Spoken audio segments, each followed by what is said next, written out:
Assalamualaikum warahmatullahi wabarakatuh. Bersama saya di sini, Winanda Nurul Mesyarah akan menjelaskan sedikit poin tentang isi artikel saya yang berjudul Konflik Sosial Ekonomi dalam Fenomena Kampung Miliarder di Tuban. Pembahasan yang akan saya sampaikan yakni yang pertama, apa sih penyebab munculnya kampung miliarder di Tuban? Lalu yang kedua, apa konflik sosial ekonomi yang terjadi? Dan yang ketiga, bagaimana kondisi kampung miliarder saat ini? Oke, langsung saja. Yang pertama yakni apa penyebab adanya kampung miliarder di Tuban? Yakni adanya kampung miliarder di Tuban ini dikarenakan ada program pembangunan kilang minyak. Dalam peraturan Presiden nomor 58 tahun 2017 terdapat beberapa daftar proyek strategis nasional, yaitu dalam peraturan Presiden tersebut disebutkan bahwa salah satu program pembangunan kilang minyak yang merupakan proyek strategis nasional akan dibangun di wilayah Kabupaten Tuban. Proyek pembangunan kilang minyak ini merupakan proyek kerjasama antara PT Pertamina dan perusahaan migas Rusia yakni Rosneft Oil Company pada tahun 2017. Pembangunan kilang minyak di Tuban ini diperkirakan membutuhkan pembebasan lahan seluas 841 hektar. Nah, sesuai dengan surat keputusan Gubernur Jawa Timur terkait penetapan lokasi, pembangunan kilang minyak di Tuban ini ditetapkan di 5 desa di Kecamatan Jenuh, yakni Desa Wadung, Desa Sumur Geneng, Desa Kaliuntu, Desa Rawasan, dan Desa Mentoso. Kemudian, yakni pembebasan lahan dan dana kompensasi. Pemerintah selesai melakukan pembebasan lahan dan dana kompensasi ini pada awal tahun 2021 dan terdapat 225 KK yang mendapatkan uang ganti rugi dari proyek kilang minyak tersebut. Setelah mendapatkan uang ganti rugi, sekelompok masyarakat lokal menjadi kaya mendadak dan sebagian masyarakat menghabiskan dana kompensasi dengan cepat untuk membeli mobil, bahkan 2-3 mobil per rumah. Ini terjadi di tahun 2021, di mana masyarakat dihebohkan dengan adanya video viral warga desa Sumur Geneng, Kecamatan Jenuh, Kabupaten Tuban, telah memborong mobil baru dalam tenggang waktu yang singkat. Hal tersebut terjadi karena kurangnya kesadaran masyarakat dalam mengelola dana kompensasi dan tidak adanya arahan dari pemerintah terkait penggunaan dana kompensasi. Karena fenomena inilah, desa tersebut dijuluki sebagai kampung miliarder. Kemudian yang selanjutnya yakni konflik sosial yang terjadi. Nah, masyarakat menghabiskan dana kompensasi dengan cepat. Jadi sebagian masyarakat itu menggunakan dana kompensasi untuk membeli mobil dan rumah. Nah, masyarakat ini tidak berpikir untuk jangka waktu yang panjang. Hanya sedikit dari mereka yang menggunakan uang mereka untuk membangun usaha baru, untuk keberlangsungan hidup mereka.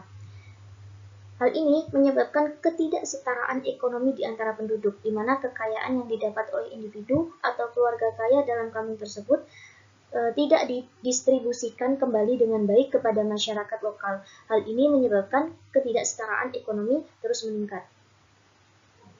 Masyarakat kehilangan aset produksi mereka.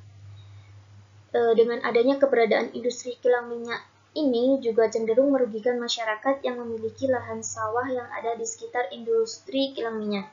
Pembangunan kilang minyak yang semula merupakan wilayah pertanian produktif diganti menjadi wilayah migas. Nah, hal ini membuat masyarakat yang memiliki mata pencarian petani terpaksa mencari dan membuka usaha baru.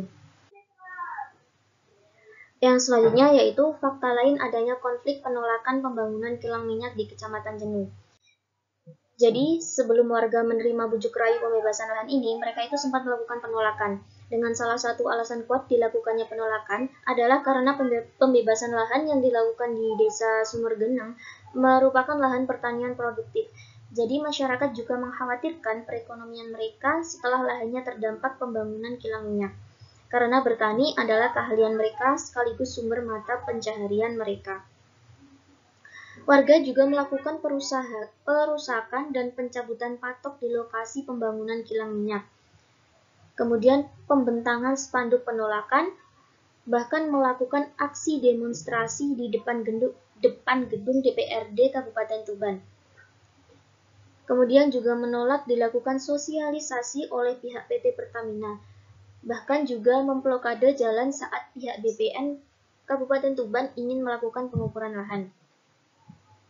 Bahkan ada 3 warga juga sempat ditangkap, yang merupakan 3 petani penolak kilang minyak di Kabupaten Tuban. 3 petani ini menggelar aksi protes saat Presiden Jokowi meninjau pembangunan kilang minyak di Tuban. 3 warga yang ditangkap polisi tersebut diantaranya yaitu Muhammad Basori, Wawan, dan Masuri. Ketiganya ditangkap oleh polisi ketika akan membentangkan spanduk berisi penolakan 7 pembangunan kilang minyak di lahan mereka. Selain itu, aksi penolakan dari warga pemilik lahan dilakukan dengan tradisi tumpengan juga yang diadakan di Desa Remen. Diadakannya syukuran ini bertujuan agar pemerintah tahu bahwa warga menolak adanya pembangunan kilang minyak di wilayah mereka. Yang selanjutnya yaitu kondisi saat ini. Bagaimana sih kondisi masyarakat Tuban di Kampung Miliarder saat ini? Jadi menurut info yang saya dapatkan, masyarakat itu merasa menyesal setelah menjual lahan mereka untuk industri kilang minyak. Banyak yang jatuh miskin sehingga menghabiskan tabungan mereka karena sulit mencari pekerjaan. Bahkan beberapa dari mereka ada yang menjual hewan ternaknya untuk bertahan hidup. Sebagian warga juga mulai merasa resah karena ladang dan sawah yang selama ini menghidupi mereka sudah tidak ada lagi. Bahkan pekerjaan yang sempat dijanjikan pihak perusahaan kilang minyak juga tak kunjung didapatkan. Jadi cukup sekian penjelasan yang dapat saya sampaikan. Apabila ada kesalahan dan kurang lebihnya dalam pembahasan saya mohon maaf dan saya ucapkan terima kasih. Wassalamualaikum warahmatullahi wabarakatuh.